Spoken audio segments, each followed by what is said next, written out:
So as far as like the trends with this, where do you see the co-living space going?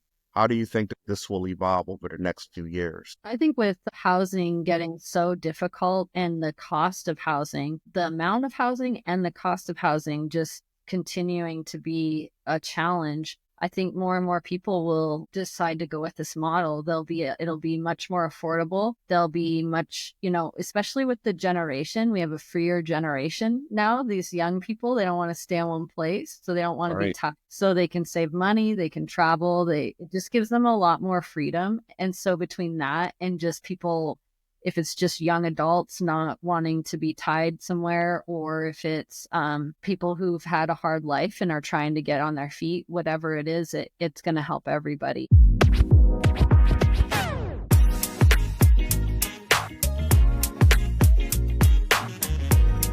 So what's good, guys? Welcome back for another edition of my podcast. I still don't have officially have a name for it, but we're making things happen. Anyway, my today's guest is my good friend Jennifer Breitbach. We were actually introduced. We met back on last June. What's the name? We met in Arizona at the Yeah, we one of the met in owners club spring. meetups. That was like the spring. And then we met again up on the mountain in Glacier. Right, right. That too. We linked up a few times over the past year. And so I'm excited. Thank you for showing up and coming on my podcast. I definitely appreciate you for that. At the time I met Jennifer, she was actually in the lending business, which is a business that I aspire to get into, doing capital raising and private money lending to real estate investors.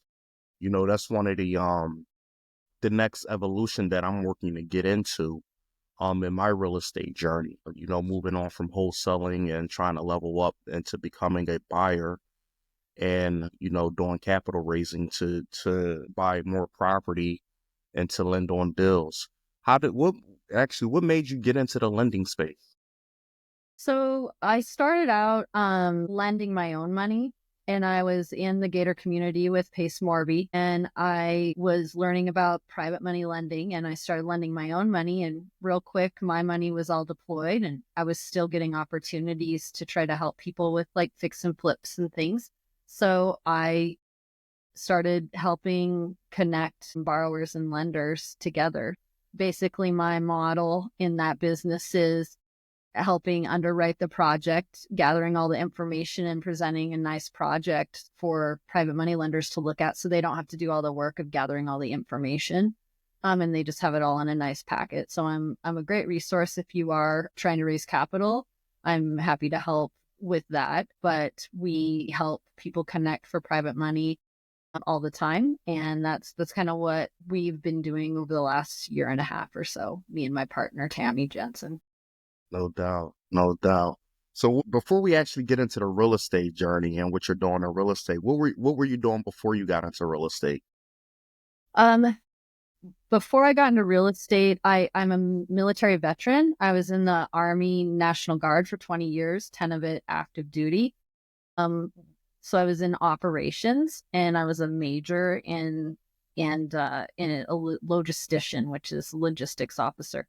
And then after that, I have an engineering degree. So after that, when I got out, I became a program manager for an engineering company. I actually did a little stint as an engineer, design and build mixers. So I was the program manager there for 6 years. At some point, I got too busy with the real estate side and I went part-time. So I'm actually doing inside sales for that company still for about 20 hours a week. So just kind of stepping down and trying to get into real estate full time. Okay.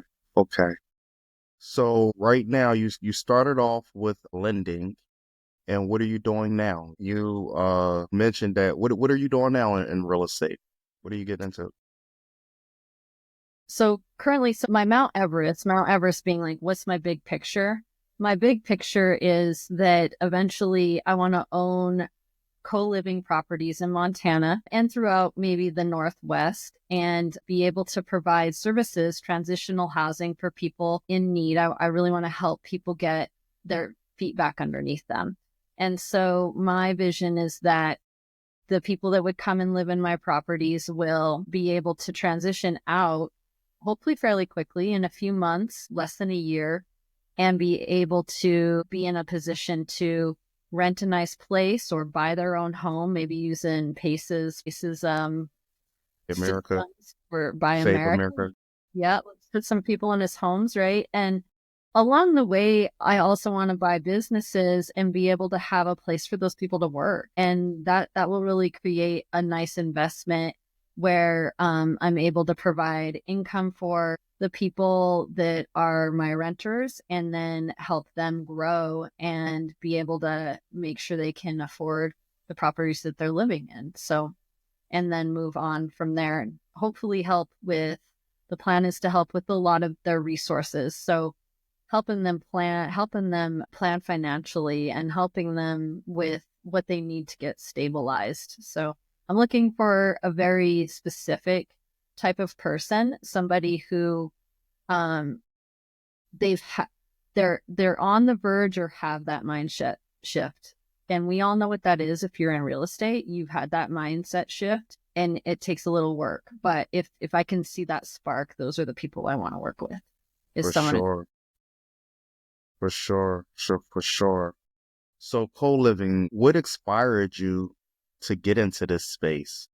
Like, was there a specific moment or opportunity that sparked your interest in this? that's an interesting story. So I after COVID and the stock market kind of was doing its thing and dipping down, and I was looking at it and I was like, I want to retire or I want a career where I never have to retire. One or the other. I want freedom, and just putting my money in the stock market's not going to do that for me. So what can I do to build generational wealth? What can I do to get out of the rat race? What can I do? And so I started researching real estate, and around the time that I found the Gator method and I found another mentorship in multifamily, I took a leap of faith. I remember sitting, it was probably almost exactly 2 years ago, sitting in the church pew telling God that if he helps me with this journey, that I told him this. This was before, literally before I even knew what Owners Club was, literally before I even knew what co-living was. I didn't even know it was really a thing. I told God I'm going to make transitional housing for people so that they can get on their feet. And that was my dream. And that was 2 years ago. And so just been, you know, I didn't I I've been researching, learning along the way, learning about real estate, learning about private money lending, learning about different ways to get into the real estate world. And it just happened that one of my easiest, quickest ways was to get into the Gator program and just start networking and helping people out with their projects and placing their money. Right, right. So you had a vision, you spoke to God about it, and he introduced you to Gator Lending, and now here we are on this podcast together. So right now you're transitioning from lending to co-living, or you're going to do them simultaneously. So what's the first steps that you took to get into the co-living space? So the first steps. So right, this I'm still in the transition. I'll be Yes, you're going just through it right now. in that I'm going through it right now.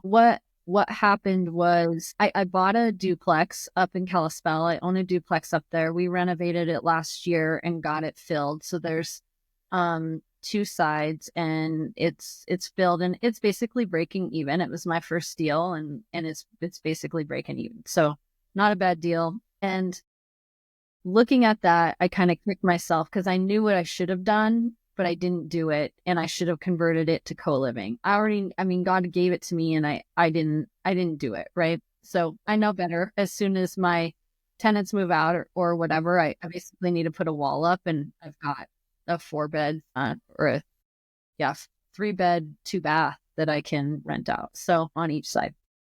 What got me where I am now is it was kind of an interesting journey, but I was at our retreat in Arizona, and many people who maybe are watching this that they know Chino Monte. be a 3 a.m. conversation often. And when we're at these things, we're up late talking and getting to know each other. And he does co-living and he helps home and he gets them off the street. And he's a big inspiration to me. And so we were talking and he was getting to know me. We were getting to know each other. And he is like, Jen, you're not a visionary. You're an operator. You're a high level operator, probably have visionary tendencies, but you're not a visionary. And that kind of hurt a little bit. Because I had visions. I have visions. Obviously, God gave me a vision, but I am so good at operations with all my background. And so I started having conversations with my now partner. I'm running his operations, Jordan Reyes, and he's doing a lot of different things. He's not just doing co-living with businesses. He's not just doing that model, but he just purchased a property up in over here in Billings. It's an 11 unit and it's just 11 rooms, literally with common bathrooms. And it was already mostly filled. And at the time, my husband actually was having back trouble and he's an auto mechanic. So Jordan approached us and said, hey, what if your husband manages this property for me? What if he does property management for me? So that's where we're really learning right now. My husband and I we're really stepping into the operations roles in these properties and in these businesses and helping Jordan. So right now, my husband's helping manage a couple properties, one being an 11 unit co-living. We're learning a ton of lessons from that. And then I'm helping Jordan with his entire business, all of his acquisitions, all of his investments. I'm helping him raise capital for all of his properties. And we're gonna, we're gonna take this off. And then the plan is that when I'm ready, and when the time is right and God's timing is always God's timing, then I will be acquiring my own as well and be able to wrap those up underneath the property management business that we're already building with Jordan. So For sure, I love it. You said a few different things in there, but I love how you're like you and your husband are getting to work with each other. Say hi to my daughter. My daughter wants to. You want to I say hi, Avery? No. Okay. no. She's here on the side. Yeah, but I love how you and your husband are involved in this together, and y'all want to be able to build something that's hopefully that y'all can pass on. You have children? I do have a 16-year-old. I'm actually bringing her to Squat Up. We're all coming. So me and my husband and my daughter. She's 17. She just turned 17. I'm like, all right, Man, well, at least come and get your mind open. You don't have to do real estate, but would you just come and it's an amazing, these at Squat Up, these things are just freaking amazing, eye-opening things happen in every session. And yeah, so I just want my daughter to experience it. And she may say, screw all that, excuse my language, but she may be like, that was great. Or hopefully she just takes some lessons into the future for herself. So, yeah, yeah, for sure. I mean, one of the things I learned is just about exposing them to the right information at a young age. And whether you think they're paying attention or not, they take in a lot more than what we think. yes. And it does have an impact on them. Just having them in the environment is phenomenal. How children just retain information and just the little bit of exposure you give them. Like I do the same thing with my children. Like I listen to various audios, and my son would get mad at me for listening to that. He'll be like, "Turn it off."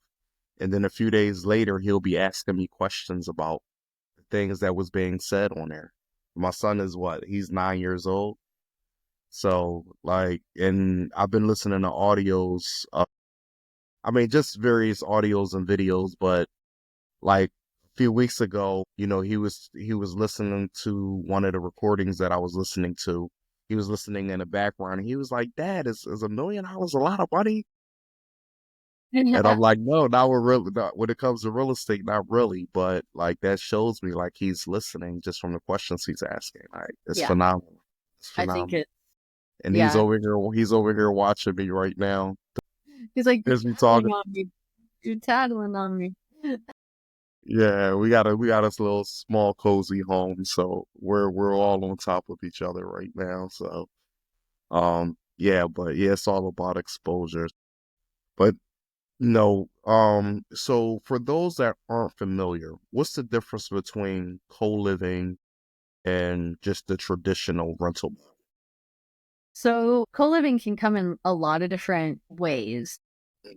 Like I said, in Billings, the one that we have over in Billings, that is literally a bunch of rooms and a couple bathrooms. So it's like a dorm, but a comfortable co-living space can be very nice. And it can come in different ways. One of the models that I've learned about and will employ in probably the next property that I buy is basically there's a model you can do some research, but you convert rooms in the house to bedrooms. So if the house already has, say, 3 bedrooms and 2 bathrooms, but it has an extra basement or an extra living room, or some people even convert the living room and the dining room. It just depends. And it depends on the model. And there's different things, reasons to do it different ways. But your ideal property has no more than 3 rooms to 1 bathroom so that people can, easily maneuver around each other and make sure they can use the bathroom when they need to, cohabitate, all of that. So what we look for is larger properties, like 3,000 square feet, and that can probably have 10 rooms and 10 rooms and 3 to 4 bathrooms in it, 9 to 10 rooms, 3 to 4 bathrooms in it. So if get a lot of places market rent for a room, it kind of is similar throughout. It's anywhere from 600 to 900 a room. And so if you do the math, that's going to support a lot of different properties throughout the US. I mean, not every market can support that, but you can basically set up a co-living in a lot of different areas. And then there's different ways to do it. You can do it yourself. You can hire like Pad Split or another property management company to help you manage it. So there's different ways to do it as well. Okay. Okay. And financially, how does that work out with the finances, co-living versus traditional long-term rental? How does the finances work? So it kind of depends on how you set it up. I would prefer to go for, like a year lease. Pad Split used to do like by the week, but they're starting to go longer time frames. So it just depends.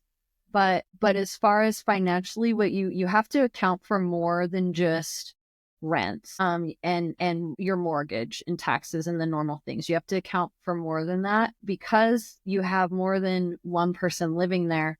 You have to make sure the common areas are cleaned, and you have to make sure that the lawn have a plan for making sure that the lawn is done and stuff, because you can't really put that on just one person unless that one person has it in their contract that they're going to maybe pay less to do those things. So when you're running a co-living property, you have to take into account extra expenses. Some of it's furnishing, some of it's like cameras, installing cameras. Obviously, when you set it up, you might have to put walls in and different things. But then throughout the running of it, you have to make sure that when you're underwriting it, you have to make sure that you're covering your expenses for a cleaner to come in maybe once a week and clean the common areas. You have to have expenses for lawn care and how that's going to get done. Different things that you normally wouldn't deal with. Internet, you're going to have internet probably that you're going to provide them. So those different utilities, you'll pay for the utilities. These days in a long-term rental, the tenant pays for the utilities generally. So all of those are extra expenses that you have to make sure that you're covering by renting out the rooms. And then realizing that, like a multifamily, there's probably a vacancy rate that you have to take into account. Mm-hmm. But it's a lower risk as far as a vacancy rate. Like it's kind of like having a micro multifamily, right? There's a little bit lower risk because you're renting out the rooms instead of one house. So if somebody moves out, you still have the income from the other rooms coming in.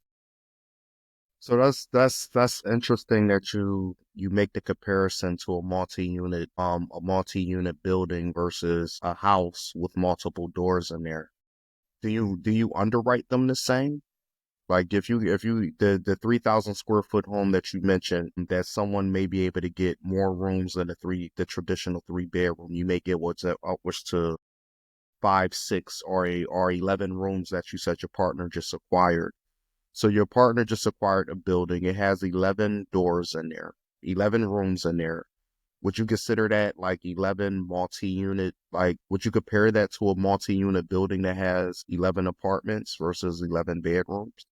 Well, I'll tell you, so we use Doorloop for our property management software, and it's it it's 11 units. So we are tracking each unit, right? Like a multifamily, it is 11 units. It's 11 units. So you have to take those kind of expenses and stuff into account. You've got 11 different tenants, 11 units. It it is definitely somewhere in between a multifamily and a single family, but it's much closer to a multifamily. You have to take into account if you're going to hire a property manager to run that, that's probably a higher expense than just a normal single family because they have 11 tenants to take care of. So it's definitely I say it's much closer to a multifamily, but it's not as complicated because a multifamily is more like a business. There's a lot more business aspects to it, where a co-living, it's a single, it's just like right in between, I guess is all I can say. It's hard to say, oh, it's a multifamily. Oh, it's a single family. It's kind of right in between. It doesn't have as many intricate moving parts as a whole big commercial multifamily, but it's definitely not a single family where you just got the one tenant and you got to take into account all the many more expenses like a multifamily. Okay. That's interesting. That's interesting. So who's the target audience for a co-living space? What are some specific demographics or types of tenants that would benefit from living in this type of house? It can really be anybody, and it just depends. If you're going to do co-living, you can pick your demographic, but it can be from what my Mount Everest eventually is Mhm. housing people that the less fortunate, or it can be nurses, it can be professionals, it can be really there can be a model where one thing that we underwrite sometimes is a short-term rental that's a co-living during the winter, because up here in Montana our high season's in the summer, so we've underwritten properties that way. So it can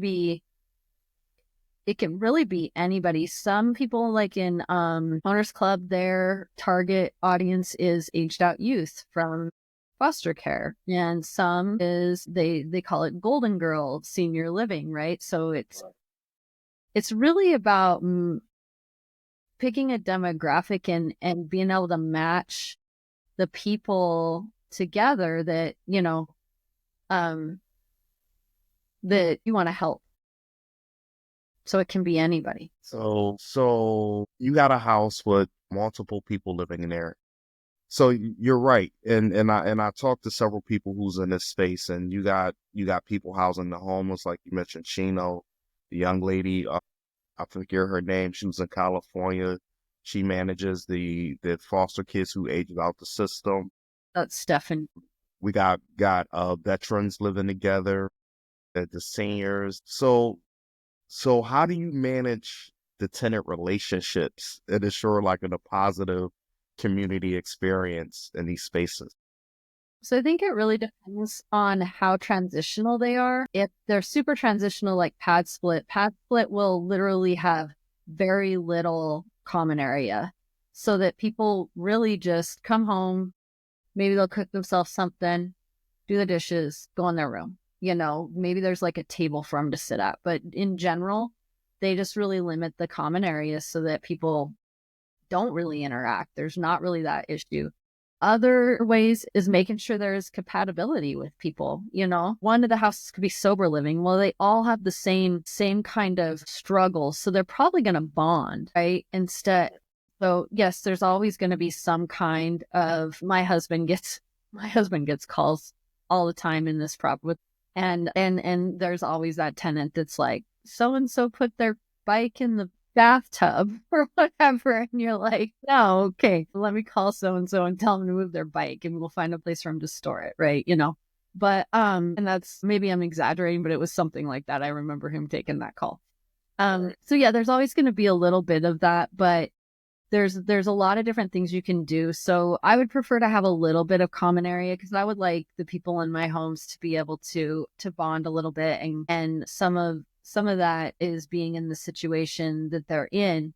They probably need a shoulder to talk to, cry on, however you And want to think of it. And so that's like that sober living environment. That's that you know, being having a hard life and trying to figure out how to get past that. So, but a lot of things that you can do, most of it is really simple and you don't really think of it, but it's like scheduling. Here, this is when you're going to do laundry. Okay, everybody signs up for their block of time, and this is when they do laundry every week. This is where you're going to park.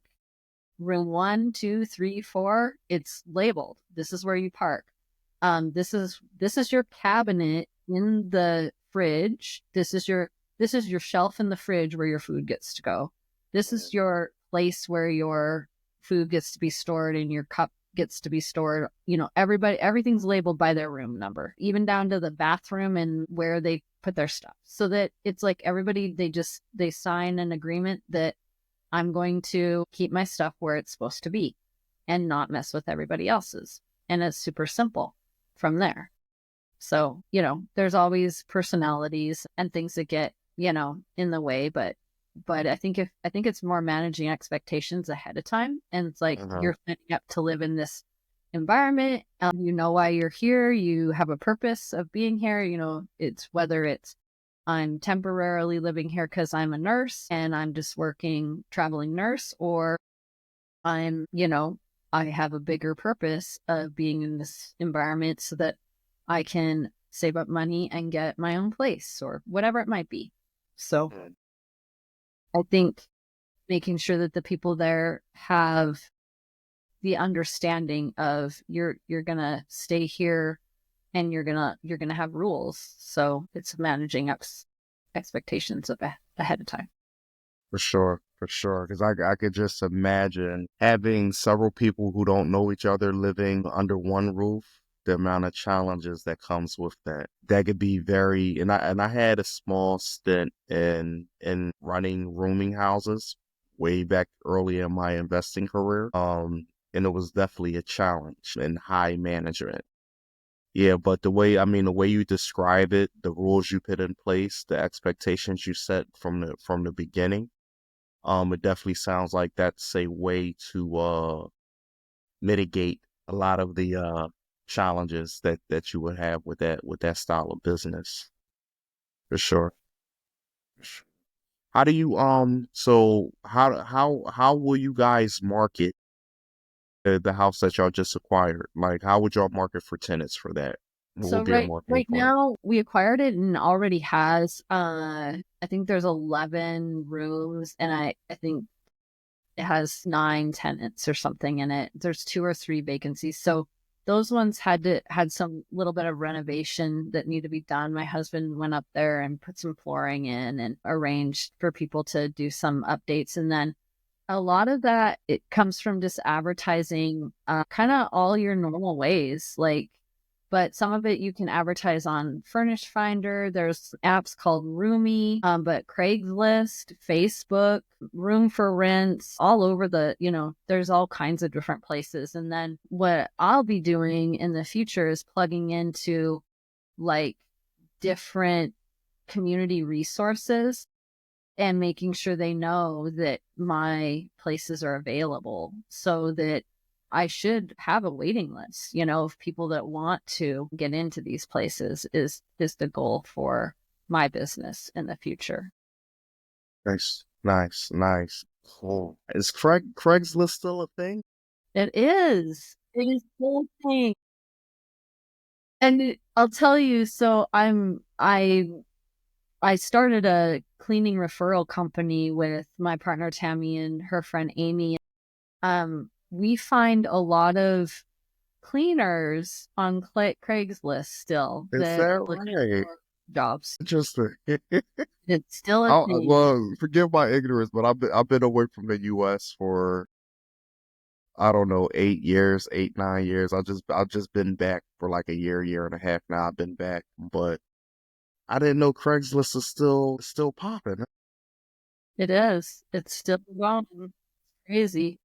I posted something on there and I don't know if I've checked it, but I posted a house that we have for sale in Texas on seller finance down in Texas. And I posted it on Craigslist and I was like, let's just see what happens. But I haven't seen any emails come through. I should probably log in there and see if anybody's responded though. Yeah, for sure.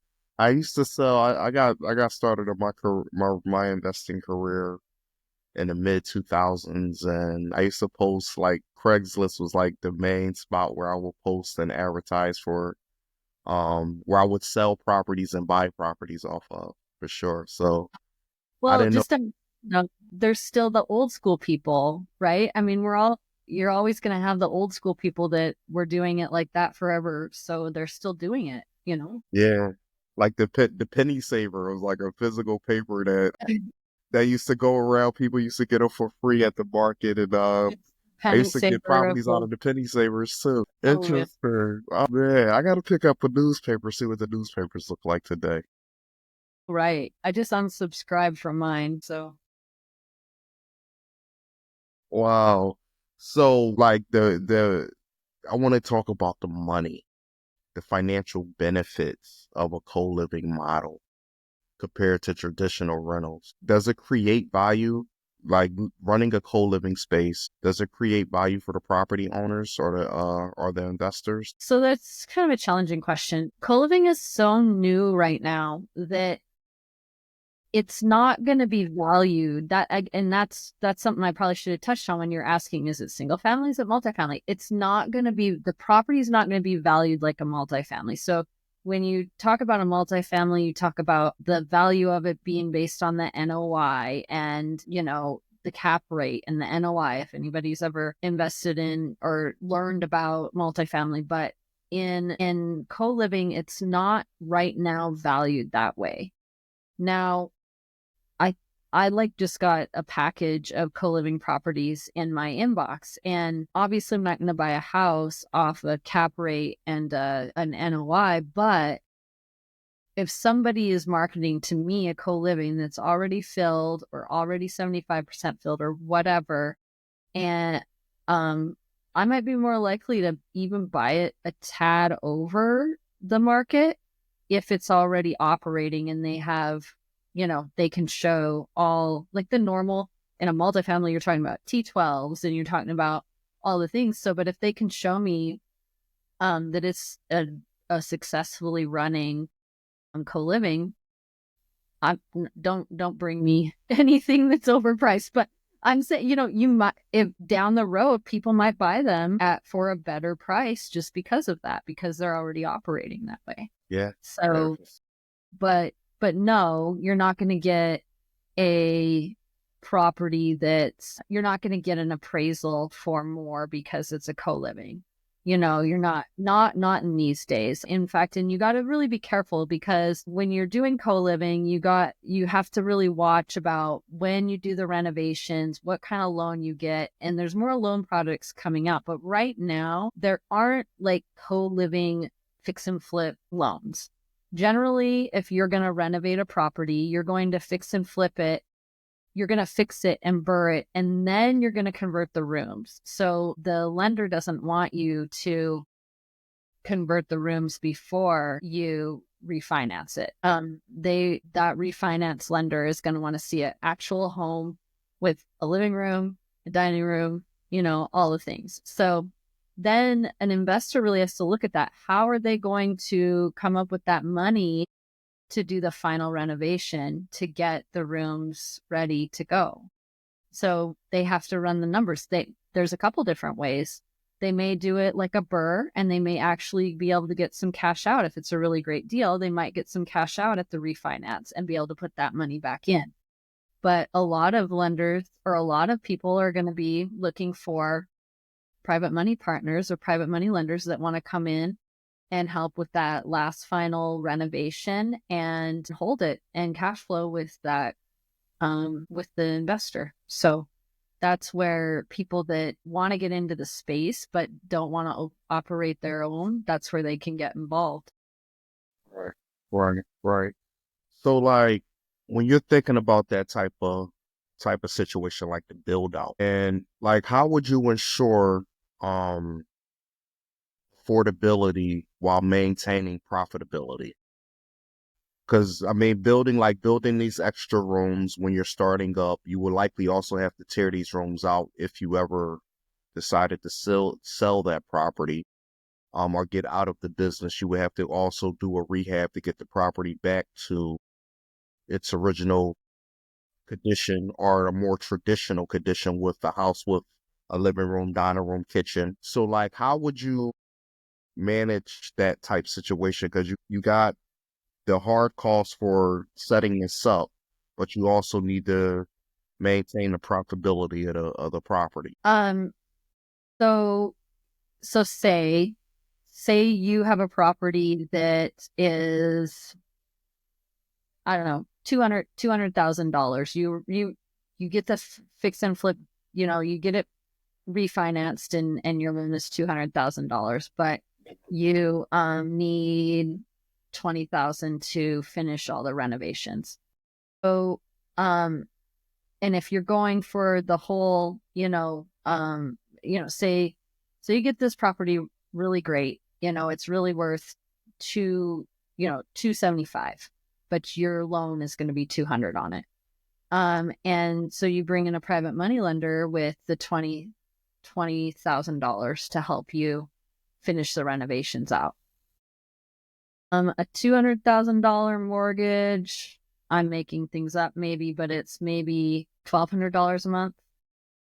And it depends on taxes, insurance, all of that. Right. So $1,300 a month. And then you have a private money lender for say 20,000. Well, you can pay your private money lender double-digit returns of 12%, 1% a month, 12% a year. They're making good money, better, or depends on the stock market at the time, right? 12% a year. And so that's 1% a month at 20,000. That's a $200 payment. So now your mortgage's total payments a month is 1,500. If I'm doing, I mean, I'm making up numbers, but if you ended up getting the property right, getting all the numbers right, you ended up in a 9-bed, 3-bath, and what? 10 is easier number to calculate. If it was a $600 a month rent, you're at 6,000 a month, and your payment is Okay. 1,500. Yeah. So then you got to add in, I'm going to have lawn care. I'm going to have a cleaner come in. I'm going to have internet. I'm probably going to have a little bit more repairs. You got to add all that in, but you're cash flowing a couple $1,000s a month, maybe. All those are high level. That's not an actual example that I have, but that's kind of what you're looking at when it comes to these type of properties. Okay. That makes sense. That makes a lot of sense. I mean, you making 6,000 off of off a house, 1,500 mortgage, another let's say 1,000 hours or 2,000 hours. So you could still make pretty good money in this type situation. Yeah, pretend like, so since I didn't do the math, say that it's $2,000 a month between for all your payments. It's still, if it's another 500 a month, and then 2,000, then maybe another 1,000 for maintenance and everything. That's 3,000. And if it's a 10-bed, now you have 10 bedrooms, 3 baths, 9 bedrooms, 3 baths. You're at 5,400 a month. That's not bad. Not bad at all. Not bad at all. It all depends on the property. Depends on where you're at, depends on what your who you're renting to, all of that. I like it. So, as far as like the trends with this, where do you see the co-living space going? How do you think that this will evolve over the next few years? I think with the housing getting so difficult and the cost of housing, the amount of housing and the cost of housing just continuing to be a challenge, I think more and more people will decide to go with this model. It'll be much more affordable. They'll be much, especially with the generation, we have a freer generation now. These young people, they don't want to stay in one place, so they don't want to be tied, so they can save money, they can travel, it just gives them a lot more freedom. And so between that and just people, if it's just young adults not wanting to be tied somewhere, or if it's people who've had a hard life and are trying to get on their feet, whatever it is, it's going to help everybody. And exactly what you said before, there's two considerations to exiting a co-living. If it's not working out and you need to sell the house as a house, yes, you're going to have to do that renovation, and you need to take that into account. Hopefully there's some ways that you're smart about it, and when you do the conversion, that you can easily just pull the walls down and do some patching and painting, and you're on your way, right? But I think in the future, if you're able to operate these right, you're gonna have no problem selling it. You're just gonna, what we like to say in the sub two community, you're just gonna wrap it. You're just gonna sell or finance to somebody else. They're gonna put a little money in up front, and they're gonna take your payment over and be happy to cash flow off of that. So I think there's a lot of opportunity. For sure, for sure. So, what's the vision for your co-living business? Like, where you want to go? What exciting projects or expansions are you working on next? So right now, I'm working with Jordan, and I'm getting all the experience. I'm helping him. I'm working, our projects. We're working together. He's finding the projects, and we're acquiring them and setting up systems and processes. That's where I'm going right now. Is I'm helping manage those properties, manage those projects, and I'm helping to get all the systems and processes in place. And that's going to help me in the future to have a very solid foundation when I buy my first property. And it might be this year, but the right thing has to come along. We've been looking at one here in Butte, trying to decide if we want to move forward on it, but the right one has to come along. So it's in God's time will be when I acquire my own actual underneath my and my husband's LLC. So for now, I'm learning and building all the systems and processes and learning all the lessons, and then I'll be ready to launch very soon. I love it. I love it. But you're getting to earn while you learn, as we say. So you got that mentor. You have someone showing you the way and teaching you, and you're bringing your value to the table and helping him with your expertise and setting his systems out. That's a wonderful combination right there. And more people need to figure out like how to get with find that person that's doing what you want to do and find a way to bring value to them. So like let me ask you, what advice would you give someone who wants to start investing or operating in a co-living space? I think you just gave the advice.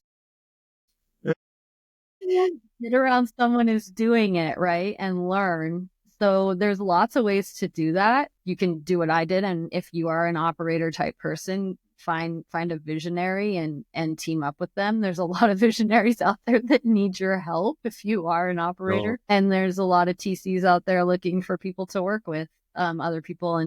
And I think inherently, I'm probably going to be helping. I am a natural connector. So inherently, I'm probably going to be helping people with some of those relationships in the future. But also, another way is partnering with, if you just have, not just, if you have capital and you want to invest with somebody in the co living space, then get to know them, get to know their model, get to understand what they're doing, and then lend to them. And then, they'll show you the way. If you're lending to the right person, they will they will also mentor you if that's something that you want to learn about. So I just recommend anybody doing any private money lending or private money partnering, they're lending in the space where they maybe want to learn for the future. Mm-hmm. And that's one of the safest ways, because I know a lot of people out there that want to get into the real estate space. I just had someone out that hit me in my inbox last week asking me how to get started. And I got on the phone with them. They hit me on my inbox on Instagram. They contacted me on Instagram and they were like, "Yo, how can I get started in real estate?" And I got on the phone with them. And through conversation, they started telling me like how their mom has 70,000 that she needs to do something with. And I'm like, what's the plans now? She wants to go buy a property. And I'm like, but y'all don't know anything about investing yet? And she's like, no, we never did anything. And it was a young lady, and the young lady wants to get involved in real estate. So I'm like, why don't you just tell your mom how to lend? Like, teach her to lend on something instead of, because I'm like, I was just explaining the risk to her about how going out buying a property without experience on your own, that could be super risky, and you will take a haircut if you don't know what you're doing. So, I just schooled them on how to find people like ourselves and lend to people like ourselves and people within our network. So I'm gonna eventually get on the phone with her mom and explain it to her. But the conversation was very eye opening for that young lady, for sure. That's awesome. I think that finding what you're interested in, and if you have funds, and you're not ready to jump in and just do it yourself, find someone to partner with. you know, our community has every opportunity. If you want to learn about fix and flips, if you want to learn about buy and holds, if you want to learn about RV parks, you want to learn about it, developments, it's everywhere. So there's so much opportunity, and everybody wants private money partners to come in and help them out with their projects. So I For think it's, sure, for sure. but So I will Jennifer, say, if you're partnering on a fix and flip, make sure that that is a solid person, because fix and flips, you can make great returns and you will be promised great returns. But if something goes wrong, it often does, which often does, and they are not able to recover, then it's a risk. And all real estate's a risk. hmm But if it's something that's cash flowing and you're lending and you can see that there's room in the cash flow for your payment, then you're good to go.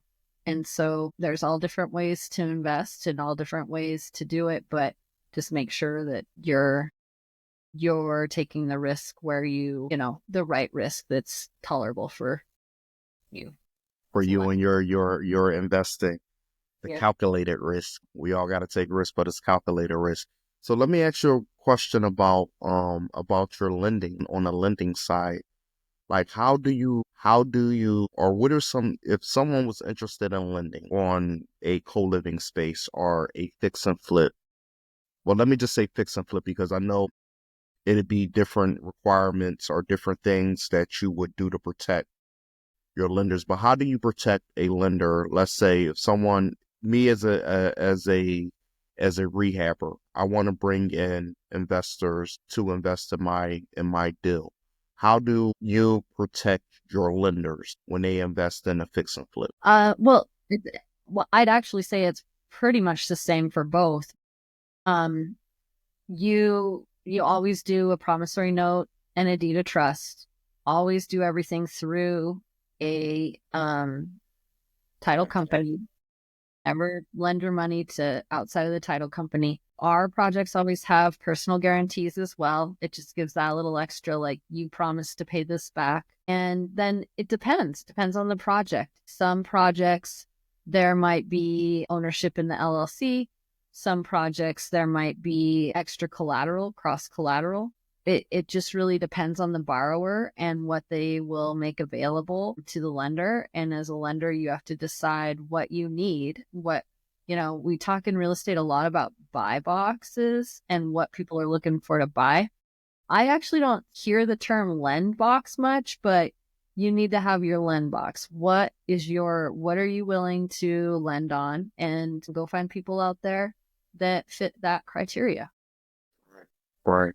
So have Yeah. a clear understanding of what your risk tolerance, have a clear understanding of what type of opportunities you want to invest in, and make sure that you vet the borrowers that you're lending to, the people you're lending to.